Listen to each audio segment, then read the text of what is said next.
యేసు ప్రభువారు ఈ లోకంలో జీవించినప్పుడు యేసు ప్రభువారి దగ్గరికి యూదుల అధికారి అని ఒక నికోదేము అని ఒక ఆయన యేసయ్య దగ్గరికి వచ్చారు. ఎప్పుడు వచ్చాడు? అర్ధరాత్రి చీకటి కాల సమయంలో యేసయ్య దగ్గరికి వచ్చాడు. వచ్చి యేసయ్యని అడుగుతున్నాడు. ఏమని అడుగుతున్నాడు అని అంటే, నువ్వు చాలా మంచి బోధకుడవు, పరలోకం నుండి నువ్వు వచ్చావని నేను గమనించాను. మీరు చేసిన సూచక క్రియలు ఏ మనుషుడు చేయలేడు, మీరు దేవుడు కాబట్టి చేయగలుగుతున్నారు అని చెప్తున్నప్పుడు యేసు ప్రభువారు అన్నారు, ఒకడు కొత్తగా జన్మిస్తేనే కానీ వాడు దేవుని రాజ్యమును చూడలేడు, దేవుని రాజ్యంలో ప్రవేశించలేడు అని యేసు ప్రభువారు చెప్పారు. ఆ మాటకు నికోదేము అన్నాడు, నేను ముసలివాడును కదా, నేను మరలా ఎలాగా జన్మించగలను? మళ్ళీ నా తల్లి గర్భంలోకి వెళ్ళి నేను జన్మించాలా అని అన్నాడు. అప్పుడు యేసు ప్రభువారు అన్నారు, మరలా జన్మించాలని అంటే మళ్ళీ తల్లి గర్భంలోకి వెళ్ళి జన్మించడం కాదు. ఒకడు మరలా జన్మించడం అంటే చూడండి 3వ వచనం, యోహాను రాసిన సువార్త 3వ అధ్యాయం 3వ వచనం. అందుకు యేసు, అతనితో ఒకడు కొత్తగా జన్మిస్తేనే కానీ అతడు దేవుని రాజ్యమును చూడలేడని నీతో నిశ్చయముగా చెప్పుచున్నానెను. ప్రియులారా, కొత్తగా జన్మించితేనే కానీ దేవుని రాజ్యము అనగా పరలోకాన్ని చూడలేడు.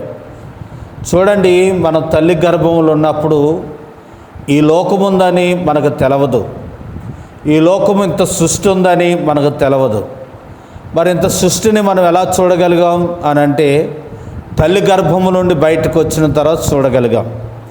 అట్టిదిగానే మానవుడు జీవించిన తర్వాత తాను మరి కొంతకాలము జీవించి ఒక 80 సంవత్సరాలు 100 సంవత్సరాలు లేకపోతే బాగా జీవించగలిగి ఒక 120 సంవత్సరాలు జీవించిన తర్వాత మానవుడు చనిపోతాడు. కానీ చనిపోయిన వాని ఆత్మ దేవుని రాజ్యానికి చేరాలి. దేవుని దగ్గరికి చేరాలి అని అంటే, పరలోకానికి చేరాలని అంటే, స్వర్గానికి చేరాలని అంటే, ఈ లోకంలో మానవుడు జన్మించినట్లుగానే గర్భములో నుండి ఈ లోకంలోకి వచ్చినట్టుగానే పరలోకానికి చేరాలనంటే మళ్ళీ జన్మించాలట. మళ్ళీ ఎలా జన్మిస్తాం? మళ్ళీ తల్లి గర్భంలోకి వెళ్ళి జన్మిస్తామా అని నికోదేము అడిగినప్పుడు యేసయ్య చెప్పారు. ఏమని చెప్పారనంటే చూడండి, ఆ మాటలు మనం చూస్తూ ఉంటున్నాం. 5వ వచనం, యేసు ఇట్లనెను, ఒకడు నీటి మూలముగాను ఆత్మ మూలముగాను జన్మిస్తేనే కానీ దేవుని రాజ్యంలో ప్రవేశించలేడని నీతో నిశ్చయముగా చెప్పుచున్నాను. చూసారండి, మరలా జన్మించడం అంటే ఏంటనంటే, ఈ లోకంలో తల్లి గర్భంలో జన్మించాం మొదటి జన్మ. రెండో జన్మ పరలోకంలోకి చేరాలని అంటే, మన ఆత్మ స్వర్గానికి పరలోకానికి వెళ్ళాలనంటే మళ్ళీ జన్మించడం అంటే ఏంటనంటే, మనం ఈ లోకం విషయంలో మనము పాపిగా జీవిస్తున్న మన జీవితాన్ని కనుక మనము ఈ లోకములో వ్యసనాలకి అలవాటు పడిపోయిన మన జీవితాన్ని, ఈ లోకమే శాశ్వతం అనుకుని ఈ లోకము కొరకు జీవిస్తున్న మన జీవితంలో మన పాపములన్నీ యేసయ్య దగ్గర ఒప్పుకొని యేసు ప్రభువారు ఈ లోకానికి వచ్చాడని మనం నమ్మి ఆయన మన కొరకు సిలువైబడి రక్తము కార్చారని విశ్వాసం ఉంచి నమ్మి మన పాపములని యేసయ్య దగ్గర ఒప్పుకొని మనం యేసయ్య దగ్గర క్షమాపణ పొందుకున్న తర్వాత నీటి మూలముగాను ఆత్మ మూలముగా మనుషుడు ఏమవుతాడనంటే జన్మిస్తాడు. అంటే జన్మించడం అంటే ఏంటంటే ప్రియులారా, మనిషి ఆ వ్యక్తిని మరలా కాలువకు తీసుకెళ్ళి లేకపోతే ప్రియులారా చెరువు కడిగి తీసుకెళ్ళి తనకు బాప్తిస్మం ఇస్తారు. బాప్తిస్మం ఇవ్వటం అంటే ఏంటి అనంటే, ఈ లోకం విషయంలో నేను చచ్చిపోయాను, ఎంతకాలము నేను బూతులాడాను, ఎంతకాలము పాపము చేశాను, ఎంతకాలము నేను అసూయగా ప్రవర్తించాను, ఎంతకాలం ఈ లోకమే శాశ్వతం అనుకున్నాను, కానీ శాశ్వతమైన లోకము కాదని నేను గమనించి యేసు ప్రభువారు పరలోకం నుంచి వచ్చారు, ఆయన మరలా పరలోకానికి వెళ్ళారు. ఆయన వెళ్ళిన పరలోకానికి నేను వెళ్ళాలనంటే యేసయ్య చెప్పినట్టుగా నేను మరలా జన్మిస్తానని మనం నీటి మూలముగా ఆత్మ మూలంగా ఏమవ్వాలనంటే జన్మించాలి. ఇక్కడ అంటారు యేసు ప్రభువారు ఏమంటారనంటే, ప్రియులారా, శరీరసారముగా పుట్టినవాడు శరీరముగా జీవిస్తాడు. చూడండి 6వ వచనం, శరీరసారముగా జన్మించినది శరీరమును, ఆత్మ మూలంగా జన్మించినది ఆత్మయై ఉన్నది అని చెప్తా ఉన్నారు. మీరు కొత్తగా జన్మించవలనని నేను మీతో చెప్పినందుకు ఆశ్చర్యపడవద్దు. ప్రియులారా, చూడండి, శారీరకంగా జన్మించిన వాడు శరీరముగా లోకంలో చనిపోతాడు. ఆత్మ మూలముగా జన్మించిన వాడు నిత్యము పరలోకంలో ఏమవుతాడనంటే జీవిస్తాడు. ప్రియులారా, అలాగ జీవించిన వాడే నిజ క్రైస్తవుడు. అలా జీవించిన వాడే నిజమైన యేసయ్యను వెంబడించిన వాడు. అదే లోకములో మనము ప్రవర్తిస్తున్న జీవితం. చూడండి, చాలామంది లోకములో స్వస్థతల కొరకు, అద్భుతాల కొరకు, ఐశ్వర్యాల కొరకు, ధనధాన్యముల కొరకు యేసయ్యను నమ్ముకుంటూ ఉన్నారు. కాదు, యేసయ్యను ఎందుకు నమ్ముకోకూడదు? యేసయ్యను ఎందుకు నమ్ముకోవాలి అనంటే, మరలా ఎందుకు జన్మించాలి అనంటే, మరలా మనం యేసయ్య కొరకు ఎందుకు జీవించాలనంటే, మనం నిత్యత్వం అనే పరలోకంలో మనం సభ్యులుగా ఉండటానికి, పరలోకంలో చేర్చబడటానికి మనము యేసయ్యను నమ్ముకోవాలి. ప్రియులారా, ఎవడైనాను ఆయనను వెంబడింపగోరిన ఎడల యేసయ్యను చూడండి.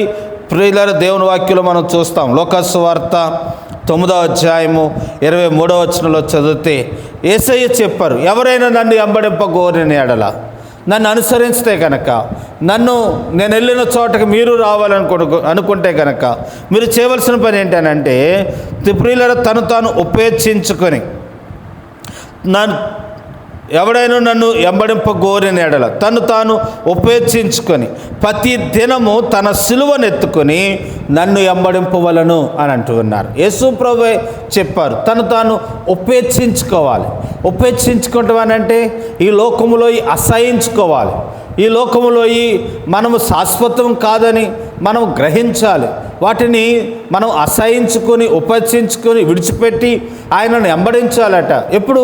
ప్రతిరోజు ఏం చేయాలి? మనం సిలువనెత్తుకొని ఆయనను మోయాలి. చూడండి ప్రియులారా, దేవుని వాక్యాన్ని బట్టి మీతో చెప్తున్నాను. యేసు ప్రభువారి లోకంలో శ్రమలు అనుభవించి, యేసయ్య లోకంలో నీతి కొరకు జీవించి, ఆయన ఈ లోకంలో ఆయన యథార్థంగా జీవించినందుకు శ్రమ ఎదుర్కొన్నాడు.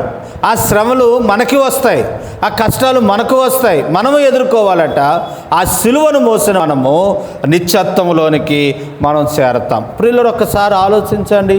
ఇదిగో మనం లోకంలో ఉంటున్నప్పుడు మనల్ని వెలేస్తారు. ఎందుకనంటే బూతులు తిట్టం కదా.